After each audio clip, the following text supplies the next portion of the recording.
ప్రతి విజయం వెనుక ఉంటుందో మహిళ వెలుగుల్ని పంచి కరిగే కొవ్వొత్తిలా ఆ వెలుగే సత్యం శివం గుర్తిస్తే నీదే జయం ఒక మగువ శాపంతో పసివాడే గగనం ఒక మహిళా శపథంతో కొణికింది భువనం మధురం నీ చరిత్రం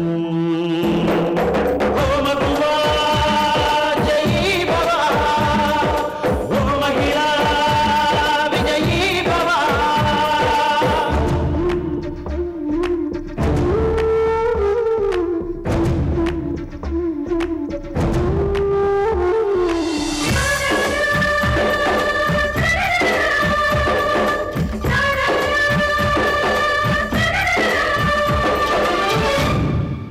ఒట్టి మాటతో ఒక్కనాటికి రాదు రాదు జయము చిత్తశుద్ధితో చెమట వచ్చితే అందదా విజయము పిడుగురాలిన అడుగు ముందుకు వేయుడే ధైర్యము మనసు చూపిన మార్గ మొదలక సాగని పయనము అంతులేనిది నీ సహనము సాటి లేనిది నీ త్యాగము బతుకు బాటలో ఎన్ని వెతుకులాటలో మలుపు మలుపున ఎన్ని ఆటుపోటులో గెలుపే నీ ధ్యేయం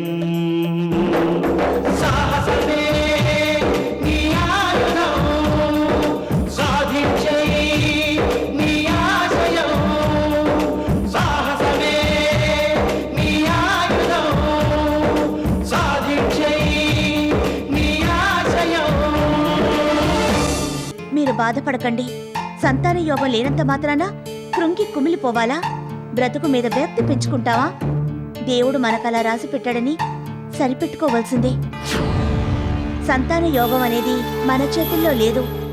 మనం ఏం చేసి లాభం లేదు. కానీ ఏ పని చేయకుండా మీరింట్లో కూర్చోవలసి వచ్చింది. దీన్ని మార్చుకునే అవకాశం మాత్రం ఆ దేవుడి చేతుల్లో కాదు, మీ చేతుల్లోనే ఉంది. మీరిలా చేతులు ముడుచుకొని కూర్చుంటే మిమ్మల్ని ఎవరూ పట్టించుకోరండి.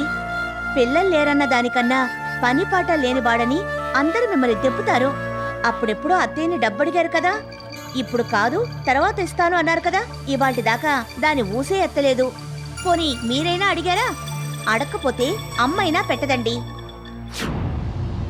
మీ ఇద్దరు తమ్ముళ్లను చూడండి, చెరొక వ్యాపారంలోనూ తారాజు వల్ల దూసుకెళ్ళిపోతున్నారు. మీరు వెలగని చిచ్చుబుడ్లా ఉన్నారు.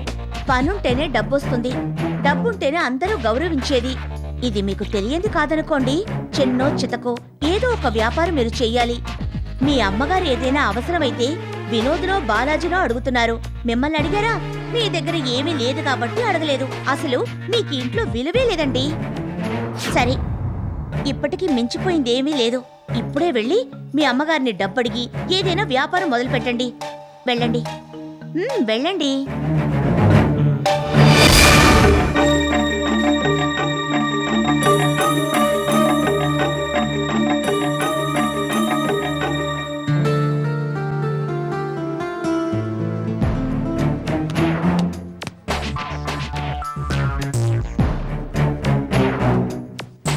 అమ్మా, నాకు డబ్బు కావాలి. చేతి ఖర్చులుగా? ఆఖరికి అలా అయిపోయిందమ్మా నా బతుకు. చేతి ఖర్చులు కూడా మీ ముందు చేతులు చాపవలసి వస్తుంది. ఆ పరిస్థితి తెచ్చుకోను. ఏదో ఒక వ్యాపారం చేస్తాను, డబ్బు ఇవ్వు. వ్యాపారానికి డబ్బా? ప్రస్తుతానికి నా దగ్గర ఏం లేదు. లేదు లేదు లేదు, ఎప్పుడు అడిగినా అదే పాట. లేదంటే ఎలాగమ్మా? ఏ పని లేకుండా ఖాళీగా ఇంట్లో పడి ఉండటం నా వల్ల కాదు. నీ వల్ల కాకపోతే ఏదో ఒక పని చెయ్యి. ఏదో ఒక పని అంటే ఎక్కడన్నా జాబ్ చెయ్యి. జాబా? ఇంత బతికి నేను ఒకరికైనా జాబ్ చేయటమా? ఏదో ఒక వ్యాపారం చేసి నేనంటే ఏంటో రుజువు చేసుకుంటాను. ఓ 10 లక్షలు ఉంటే ఇవ్వు. 10 లక్షలు కాదు కదా, 10,000 కూడా నా దగ్గర లేవు. నీ వల్ల జరిగిన నష్టానికి లక్షలకు లక్షలు అప్పు చేయాల్సి వచ్చింది. ఆ బాకీ తీర్చడానికి నీ తమ్ముళ్లను బ్రతిమాలాల్సి వచ్చింది. ప్రస్తుతం నా నుంచి నువ్వేం ఆశించకు. నీకు తగిన ఉద్యోగం ఏదో చూసుకో. పోనీ నన్ను చూడమంటావా? ఏం అక్కర్లేదు. నేను అనాలే కానీ ఉద్యోగాలు వాటంతట అవే వచ్చి వాళ్తాయి. కానీ నేను ఉద్యోగం చేయను. నీ దగ్గర డబ్బు లేకపోతే తమ్ముల్ని అడిగివు. వాళ్ళు ఇప్పుడు తీర్చేది నీ అప్పులే. తిరిగి ఏం మొహం పెట్టుకొని అడగమంటా? అయితే ఇప్పుడు నన్నేం చేయమంటావు? చేస్తే ఉద్యోగం చేయి, కాదు వ్యాపారమే చేస్తానంటే కొన్నాళ్ళు ఆగి తీరాలి.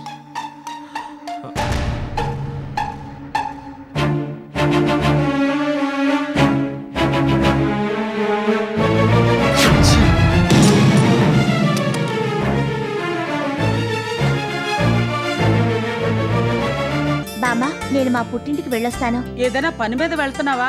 లేదు బామ్మ, మా అమ్మని చూసొద్దామని. అయితే నేను వస్తాను. మీరు వస్తారా? ఇప్పుడు వద్దులే బామ్మ. వస్తానంటే వద్దంటావేమిటే? ఎండలు మండిపోతున్నాయి, తర్వాత ఎప్పుడైనా వద్దురు గాని. ఎండలు మనల్ని ఏం చేస్తాయమ్మా? మనం ఏమన్నా నడిచి వెళ్తామా? చక్క ఆటోలో వెళ్తాం, ఆటోలో వస్తాం. ఆ, నేనెందుకు చెప్తున్నాను వినండి బామ్మ. నాకు ఇక్కడ ఏం తోచడం లేదే. టీవీ చూద్దామంటే కరెంటు పోయింది. కనీసం అక్కడికి వచ్చి మీ అమ్మతో పద్యాలైనా పాడించుకుని వింటాను. ఇంట్లో అత్తయ్య గారు కూడా లేరు, మీరు కూడా లేకపోతే ఎలా బామ్మ? నేనుండి చేసేదేముందమ్మా? ఈ హాలుకి కాపలా తప్ప. ఇదిగో నువ్వేం అడ్డు చెప్పకు, పద.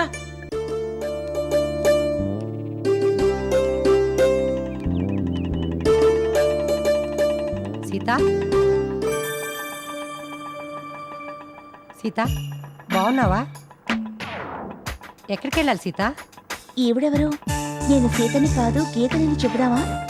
ఈవిడెవరో తెలియకుండా చెప్పడం దేనికి? సీత, ఏంటి ఆలోచిస్తున్నావు? ఎక్కడికి వెళ్ళాలో చెప్పు. ఆ, గాంధీనగర్కి. నేను అటే వెళ్తున్నాను, నిన్ను డ్రాప్ చేసి వెళ్తాను రా. పర్వాలేదండి, నేను వేరే ఆటోలో వెళ్తాను. వేరే ఆటో దేనికి సీత? నాతో రావడానికి మొహాట పడతావు దేనికి? రమ్మంటుంటే.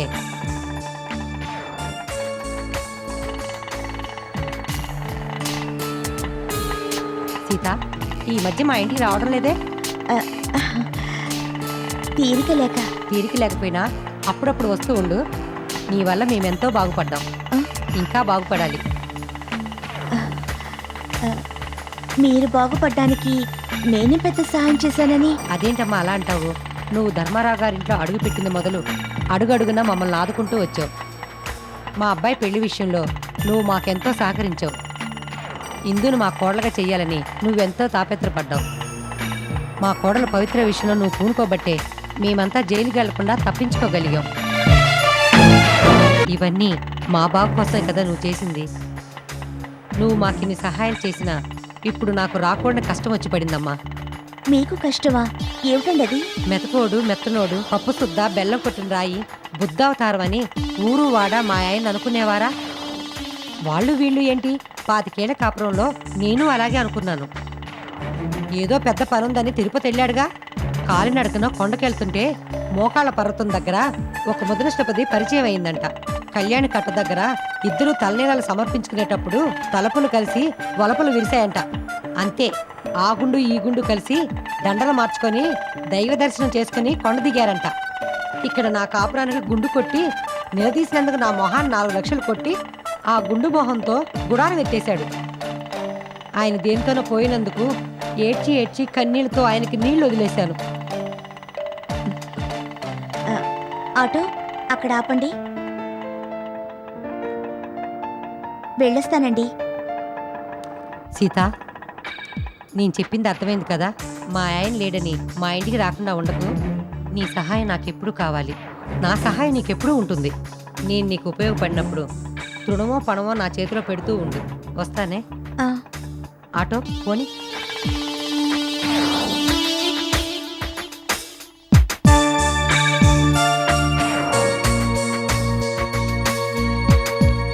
గీత, నువ్వు చెప్పేది నిజమా? నిన్న ఇంటికి కోడల్ని చేసిన నీ తండ్రి తోబుట్టు మంచివాళ్ళు కారా? అవునమ్మా, నాన్న సీతక్క చాలా లోగుట్టు మనుషులు. ఆ ఇంట్లో వాళ్ళది 3వ వ్యక్తికి ప్రవేశం లేని ప్రత్యేక ప్రపంచం. నేనే సీతక్కననుకొని నాన్న ఏదేదో చెప్తున్నాడు. తల్లి కొడుకులకు మధ్య తగాదాలు సృష్టించాలని సీతక్క జయకృష్ణ బావని ఎగదోస్తోంది. మరో పక్క మాల్య అన్నయ్య బంగారు బాబు దారిలో నన్ను కలిసి సీతక్కననుకొని వాళ్ళిద్దరికీ సంబంధించిన రహస్య లావాదేవీల గురించి ఏకరవు పెట్టాడు. అంతేకాదు, నేనిక్కడికొస్తుంటే పేరు తెలియని ఒక ఆవిడ నన్ను సీతక్కగా భావించి ఆటోలో ఎక్కించుకుంది. సీతక్క ఆవిడ కలిసి చేసిన అక్రమాల గురించి తెగ చెప్పింది.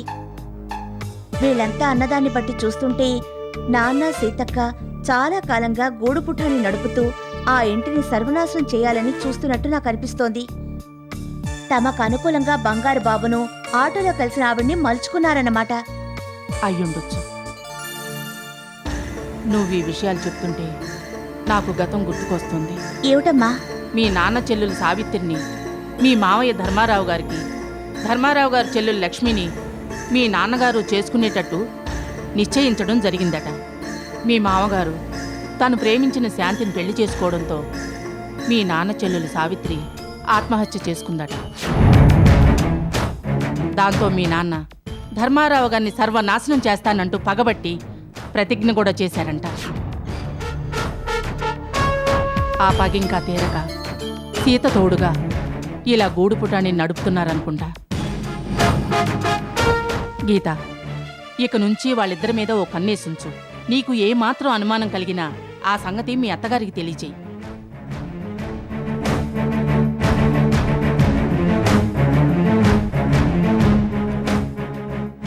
ఏంటమ్మా ఆలోచిస్తున్నావు? మీ అత్తగారు లాంటి మంచి వాళ్ళకి ఏ అన్యాయం జరగకూడదు. మంచి వాళ్ళకి అన్యాయం జరగకూడదు, జరగనివ్వను. కానీ అన్యాయం చేయాలనుకుంటున్న అక్కకి నాన్నకి కూడా అన్యాయం జరగకూడదు. వాళ్ళిద్దరి వల్ల ఆ ఇంటికి ఏ ఆపద రాకూడదు. పగని వదిలిపెట్టి వాళ్ళు మనుషులుగా మారాలి. మారుస్తాను. వామ్మో!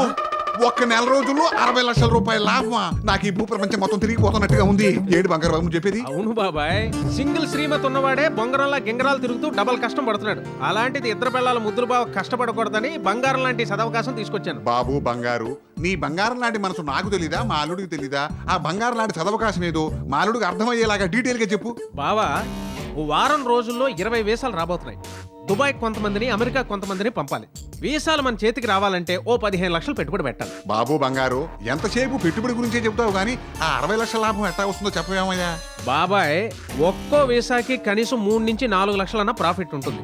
ఈయన పక్షం 3 లక్షల లాభం వేసుకున్నా 20 వీసాలు ఇంటూ 3 లక్షలు, కనీసం 60 లక్షలు ప్రాఫిట్ వస్తుంది. 50-50 షేర్.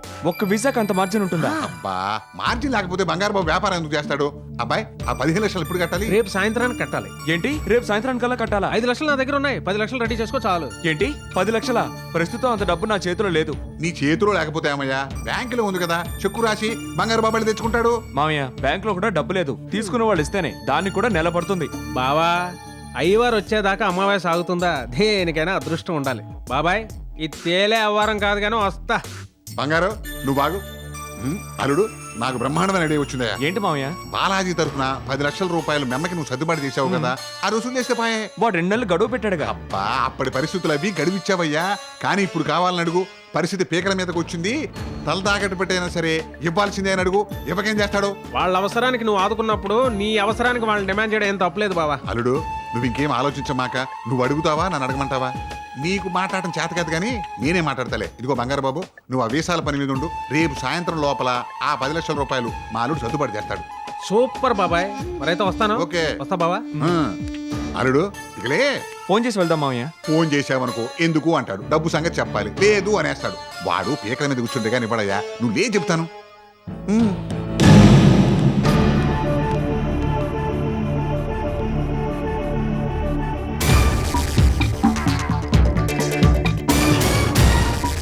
అల్లుడు, దానికో చూసావా, ఒక్కని సింహాసనం ఎక్కించినట్టుగా లేదు. దీనికే ఇంత గేరుంటే మనకెంత గేరు ఉండాలి? నేను దాన్ని చేసుకోలేదని ఉక్రోషం మామయ్య. దాంతో మనకెందుకు పద. ఆగండి, ఎక్కడికి వెళ్తున్నారు? బాలాజీని చూడటానికి. అయితే తిరుపతి వెళ్ళండి. ఏయ్, మేము ఎవరనుకుంటున్నావు? మీరెవరైనా సరే నా పర్మిషన్ లేకుండా మా బాస్ క్యాబిన్ కి వెళ్ళడానికి వీర్లేదు. ఇదిగో ఆ సొట్టబొక్కలో నువ్వు చాలా ఎక్కువగా మాట్లాడుతున్నావు. Mind your tongue. ఒక ఆఫీస్కి వచ్చాక ఎలా బిహేవ్ చేయాలో తెలీదా? మేనర్స్, కామన్ సెన్స్ ఉండాలి. Shut up. You shut up. మా బాస్ ని చూడడానికి వీల్లేదు. అపాయింట్మెంట్ తీసుకుని అప్పుడు రండి. ఏయ్ లత, ప్లీజ్ గెట్ అవుట్. షటప్పా, ఎంత మాట నావే నిన్ను. కొట్టరా? కొట్టండి చూద్దాం. లేడీస్ మీద చేసుకుంటే శిక్ష ఏంటో తెలుసా? కనీసం 3 ఏళ్లు. కొట్టండి, మీకు దమ్ముంటే కొట్టండి. కొట్టండి, ఇదిగో, కొట్టండి. రండి. ఏంటి గొడవ? చూడండి సార్, వీళ్ళు నేను చెప్పేది వినకుండా నన్ను న్యూసెన్స్ చేస్తున్నారు. నోర్మై, అది కాదు బాలాజీ. నిన్ను చూడటానికి మేము వస్తే అడ్డుకోవడానికి మధ్యలో దేవతే నేను డిస్మిస్ చేసి పారే. తన డ్యూటీ తను చేసింది మావయ్య. నేనే లోపలికి ఎవరిని పంపించొద్దని చెప్పాను. ఇంతకీ ఎందుకు వచ్చినట్టు? అమ్మకిచ్చిన 20 లక్షల్లో నీ వంతు 10 లక్షలు కూడా నేనే ఇచ్చాను కదా. ఆ డబ్బు నాకు కావాలి. 2 నెలలు గడువు అడిగాను. దానికి ఒప్పుకునే కదా డబ్బిచ్చావు. ఇచ్చి వారం తిరగకుండానే అర్జెంట్ అంటే ఎలా? నాకు అనుకోని అవసరం వచ్చి పడింది. ఇప్పటికిప్పుడు 10 లక్షలు ఎక్కడి నుంచి తేను? నిన్ను అప్పెవరు అడిగారయ్యా? మా డబ్బులు మాకు ఇమ్మంటున్నాం. తల తాకట్టు పెట్టినా సరే డబ్బు ఇవ్వాల్సిందే. రేపట్లోగా ఇవ్వాలి. అల్లుడు, చెప్పాం కదా, ఇస్తాడులే. ఎవరికెక్కడికి పోతాడు? పద.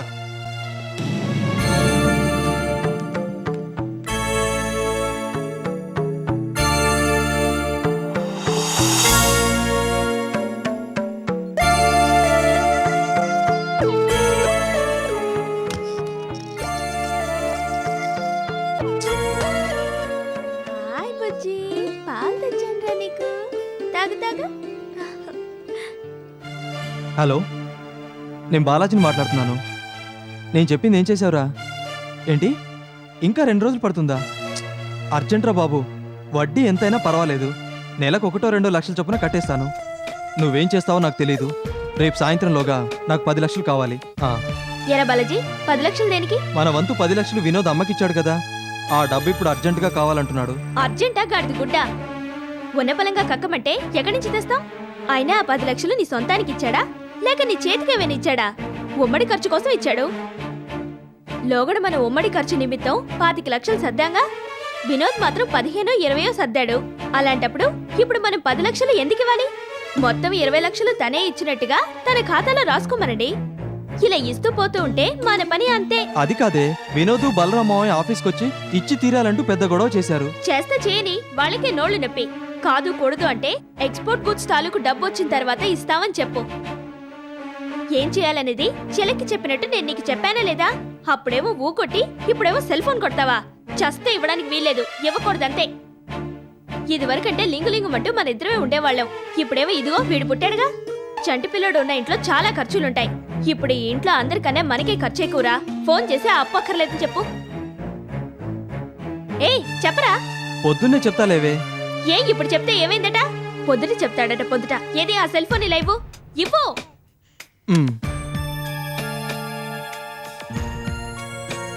హలో హలో, నేను బాలాజీ మిస్సెస్ అనితని మాట్లాడుతున్నానండి. మా ఆయన మిమ్మల్ని 10 లక్షలు అడిగారంట కదా. మీరేం ఇవ్వక్కర్లేదండి, మాకు డబ్బు సర్దుబాటు అయింది. థ్యాంక్స్ అండి. మీ ఆయన ఎక్కడ? మా ఆయన లూజ్ మోషన్స్ పట్టుకుంటేను బాత్రూంలోనే ఉండిపోయారు. మా వారు కూడా మీకు చాలా థ్యాంక్స్ చెప్పమన్నారు. అలాగేనండి.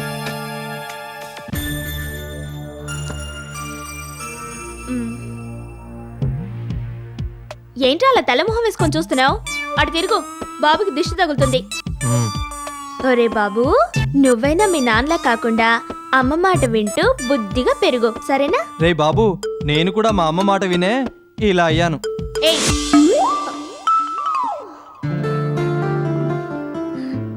నువ్వు తాగమ్మా.